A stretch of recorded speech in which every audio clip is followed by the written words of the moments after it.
Le cas d'une patiente âgée de 62 ans qui nous a été adressée pour un ictère cutanéo-muqueux. Le scanner retrouve une masse de 35 mm tissulaire de la tête du pancréas avec une adénopathie latéro-aortique gauche de 14 mm et une adénopathie infracentimétrique du hile hépatique. Le médecin qui l'adresse souhaite avoir une cytoponction et un bilan d'extension par écho-endoscopie avec pose d'une prothèse biliaire plastique chez cette patiente a priori opérable sur les données du scanner, puisqu'il existait qu'un contact assez étroit avec la veine mésentérique supérieure, mais sans signe d'infiltration visualisé. Donc je laisse d'abord la parole au docteur Bastide, puis au docteur Giovannini pour l'écho-endoscopie, et enfin au docteur Ferrari pour la pose de la prothèse. Donc on commence par... on va aller très vite. Il y a de façon évidente une dilatation des voies biliaires intrahépatiques avec des images en canon de fusil partout dans le foie, aussi bien sur le lobe gauche que sur le lobe droit. On va se porter en frontal droit et repérer la voie biliaire principale qui est massivement dilatée et on va la suivre jusqu'à ce qu'elle bute sur un obstacle. On voit ici le début de la sténose, l'obstacle qui est la masse hypoéchogène qui est ici, donc qui confirme le diagnostic de tumeur de la tête du pancréas. On est en frontal. Pour information, il y a une... Oui. L'image est trop brillante. Ah bon, parce que ce qui se passe, c'est qu'ici, on est en plein jour, quoi. Ce qui n'est pas très propice à l'échographie, donc nécessairement des règles l'appareil. Alors, ce qui nous intéresse, c'est de préciser l'aspect de cette sténose. Donc ici, c'est la voie biliaire principale dilatée. Elle fait à peu près 1 cm. On voit la sténose au contact de la tumeur qui est ici. On délimite ici. Elle fait effectivement au moins 3 ou 4 cm. L'aspect effilé de la sténose qui est là. Bon, dans la vésicule, il y a une lithiase vésiculaire, ce n'est pas la question.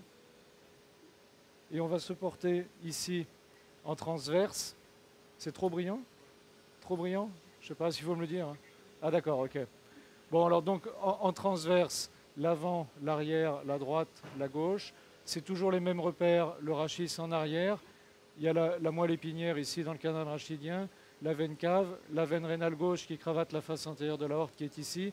Ça, ce n'est pas une adénopathie, c'est le pilier droit du diaphragme, le pilier gauche, la veine mésentérique splénomésaraïque.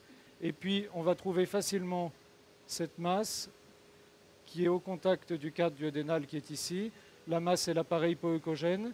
Et puis surtout, il y a ici une grosse adénopathie qui est inter-aorticocave, qui a la même échogénicité que la tumeur. Donc la tumeur, c'est tout ça. L'adénopathie qui est grosse, c'est ici. Donc ça remet quand même en question l'extirpabilité éventuelle. Et puis on va regarder les rapports entre cette tumeur de la tête du pancréas et la veine splénomésarique qui est ici. Bon, il y a une dilatation du canal de pancréatique principal en amont, qu'on va voir ici. Pas tellement d'ailleurs, il est ici. Voilà, le voilà. Vous le suivez ici, ici, ici. Bon, sur l'écran, on ne voit rien parce qu'on est sous la lumière. Hein. Je ne sais pas si vous voyez. Bon, le canal qui est en fait pas dilaté. Le parenchyme pancréatique qui est normal au niveau de l'isthme. On pourrait construire une coupe normale au niveau de la tête parce qu'en fait, c'est très latéralisé. Bon, revoilà la tumeur. Et ce qui nous intéresse, c'est donc le rapport entre la veine splénomésaraïque et la tumeur. On va utiliser le Doppler énergie. Il y a une bonne qualité du flux. On va diminuer le gain. On va passer au Doppler couleur. Bon, l'axe veineux splénomésaraïque reste perméable. Mais la grosse adénopathie en arrière qu'on retrouve ici, qui a la même échogénicité, qui est manifestement métastatique. Voilà, la voilà ici. Ça remet beaucoup en question. Voilà, on va passer la parole à Marc. Donc là, on va commencer l'examen à ce niveau. On est au niveau donc du troisième duodénum, ici. Je vais me mettre en 7,5 MHz, en 5, pour avoir une pénétration suffisante. Voilà. Donc ici, on est au niveau du rachis. Ça, c'est le rachis, ici. Et on va voir les premières structures. Ce sont les structures vasculaires. Ici, l'aorte et la veine cave. Donc là, on va retirer l'endoscope. On voit qu'on arrive au niveau du crochet du pancréas avec la veine mésentérique supérieure qui est là. Donc ici, on voit, on ressort. On voit les vaisseaux mésentériques ici. Hein, si on met le Doppler, on va s'assurer des vaisseaux. Là. Et on arrive maintenant au niveau de la tumeur qui est là.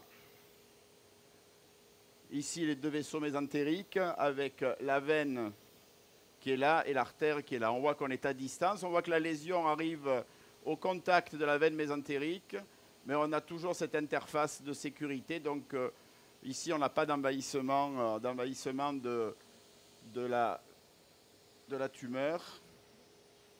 Voilà, donc là, ici, on est en bonne position pour réaliser la ponction, puisque la ponction est demandée par l'oncologue, même si cette lésion paraissait résécable.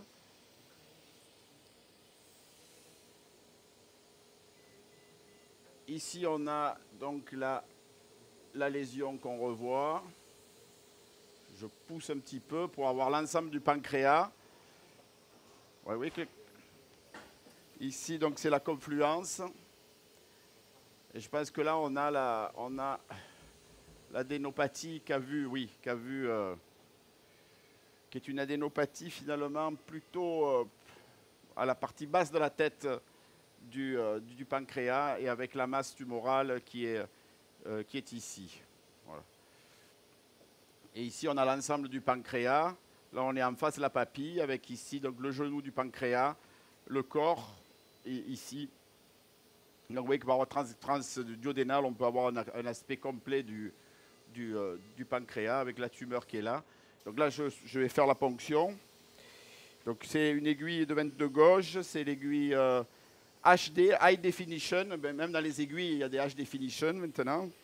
C'est l'aiguille donc de Wilson Cook. Donc la technique, c'est bien fixer les béquillages de l'endoscope pour avoir une position stable.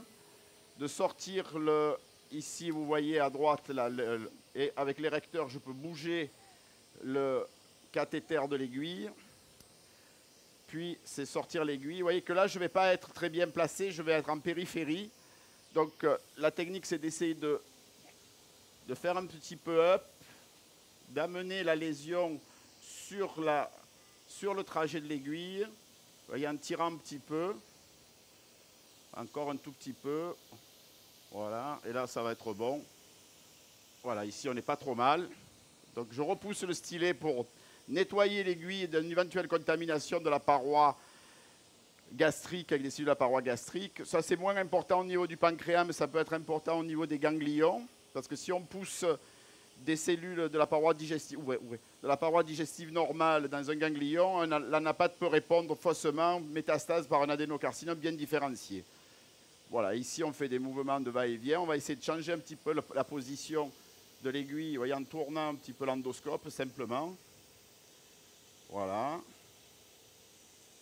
Moi je fais une dizaine de passages.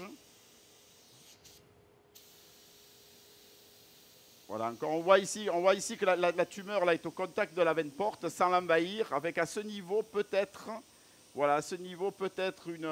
une perte du liseré de sécurité.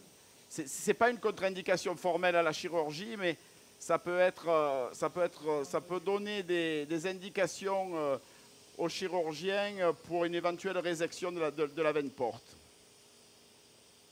Voilà, je finis oui. Y a-t-il des complications à ces prélèvements sous écho-endoscopie? Et si oui, lesquelles? Non, très peu. Sur les masses solides, très peu. C'est de l'ordre de